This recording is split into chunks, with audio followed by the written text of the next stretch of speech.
Okay, hello everyone. Here I want to provide a tutorial on how to do a factory reset on Samsung Galaxy A15 device. Okay, let's go to the tutorial. Factory reset will erase all your personal data and settings, so be sure to back up important data before proceeding. Okay, to get it, you can do these steps. First thing first, you can open the settings menu on your device. After that, here you can scroll down. Then you can select General Management option.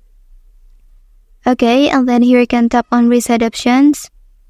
After that, you can click on the last option, Factory Data Reset. Before it, will be there following statement. Well, and then click Reset option. Then click on it once more. So now factory reset will take a process. Just wait until the process is finished. Okay, that's the tutorial on how to do a factory reset on Samsung Galaxy A15 device. If you are helped by this video, don't forget to like and subscribe to get other information from this channel.